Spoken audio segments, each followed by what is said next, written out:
Dear students, देखिए आज मैं आपको वृत्त से संबंधित कुछ नई जानकारी और दूंगा। सबसे पहले वृत्त ड्रॉ करते हैं, वृत्त बनाते हैं। इंग्लिश में वृत्त को क्या बोलते हैं? सर्कल बोलते हैं। देखिए सबसे पहले हम सर्कल बोलते हैं, किसमें? इंग्लिश में। और हिंदी में क्या बोलते हैं? वृत्त कहते हैं। तो सबसे पहले हम वृत्त का केंद्र चूज कर लेते हैं। केंद्र छाड़े माने यहाँ पर हम वृत्त का केंद्र हमने बनाया। केंद्र माने जहां पर प्रकार की नोक रखते, तो इस प्रकार से हमने वृत्त बनाया। देखिए ये हमारा वृत्त बना, दिख रहा है आपको। और ये वृत्त का केंद्र ए हो गया, ये वृत्त पर स्थित कोई बिंदु बी हो गया। बी जो है वृत्त पर स्थित है, ए वृत्त के अंदर है, इसको क्या बोलते हैं? वृत्त का केंद्र बोलते हैं। ध्यान रहेगा, ए और बी को मिलाने वाला रेखाखंड वृत्त की त्रिज्या कहलाती है। यानी कि केंद्र ए से वृत्त पर स्थित कोई भी बिंदु बी है, अगर उस बिंदु को अगर हम मिलाएं ए बी को, तो ये वृत्त की क्या कहलाती है? त्रिज्या कहलाती है। देखो त्रिज्या ड्रॉ करते हैं। सबसे पहले हम त्रिज्या ड्रॉ करते हैं इसकी। देखो ए से हम किसको मिलाएंगे? बी को। ये वृत्त की क्या होगी? त्रिज्या होगी। हुई त्रिज्या। अब वृत्त का व्यास क्या होता है? तो व्यास से पहले हम सीखते हैं जीवा। क्या सीखते हैं? इंग्लिश में क्या बोलते हैं जीवा को? कॉर्ड। त्रिज्या को रेडियस। तो हमने क्या जो ड्रॉ कर रखी है, क्या है? वृत्त की रेडियस है। हिंदी में क्या बोलेंगे? त्रिज्या। त्रिज्या क्या बोलेंगे? अब जीवा क्या होती है?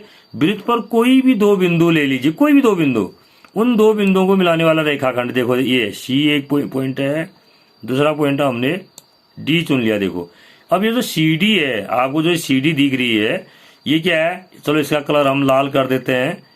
तो ये वृत्त पर स्थित किन्हीं दो बिंदुओं को मिलाने वाला रेखाखंड है ना, ये क्या कहलाती है? वृत्त की जीवा। क्या कहलाती है? जीवा कहलाती है। इंग्लिश में क्या बोलते हैं जीवा को? कॉर्ड। तो जो रेड कलर की जो आपकी जो लाइन सेगमेंट दिख रहा है, रेखाखंड दिख रहा है, ये क्या हुई? जीवा। एक जीवा और खींचते हैं वृत्त पर। देखिए यहां से हम यहां से खींचते हैं,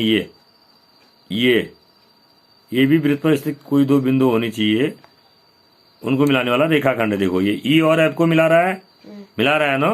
तो ई एफ को मिला रहा है, तो ये भी क्या है? वृत्त की जीवा है।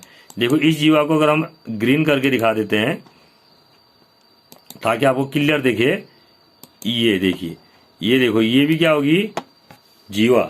क्या हुई? जीवा। ये ई एफ भी जीवा है। क्या है ये? वृत्त पर स्थित दो बिंदु हैं ई और एफ, उनको मिलाने वाला रेखाखंड। ये भी जीवा हुई, ये भी जीवा हुई। तो आपको ध्यान रहना चाहिए कि एक वृत्त पर अलग अलग लंबाई की हम कई जीवाएं खींच सकते हैं। ठीक है ना?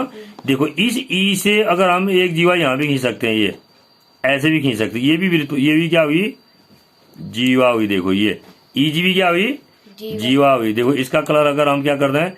पिंक कर देते हैं, ये भी जीवा हुई। देखो ये भी क्या हुई? जीवा। तो देखो कितनी जीवाएं खींच दी हमने वृत्त पर? एक जीवा ये खींच दी, एक जीवा ये खींच दी, एक जीवा ये खींच दी। जीवा को इंग्लिश में क्या बोलते हैं? कॉर्ड। क्या बोलते हैं? तो क्या हुई? कॉर्ड। यानी कि जीवा या कॉर्ड क्या हुई? वृत्त पर स्थित किन्हीं दो बिंदुओं को मिलाने वाला रेखाखंड हुआ। ठीक है। और त्रिज्या क्या हुई? केंद्र ए से वृत्त पर स्थित कोई भी बिंदु है, उसको मिलाने वाला रेखाखंड। एक वृत्त पर हजारों त्रिज्या हम खींच सकते हैं, लेकिन सबकी लंबाई क्या होगी? बराबर। अब देखिए इस ए से अगर हम इसको मिला दें, ये भी वृत्त की त्रिज्या है।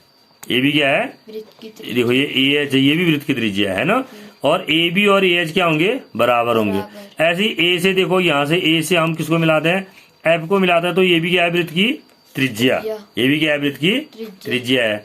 और ऐसे ही ए से अगर हम किसको मिलाते हैं? जी को मिलाते हैं, ये भी क्या है? वृत्त की त्रिज्या है। ठीक है नहीं? आ रहा समझ में? आया ना? अब इसके बाद मैं आपको वृत्त के व्यास के बारे में बताऊंगा।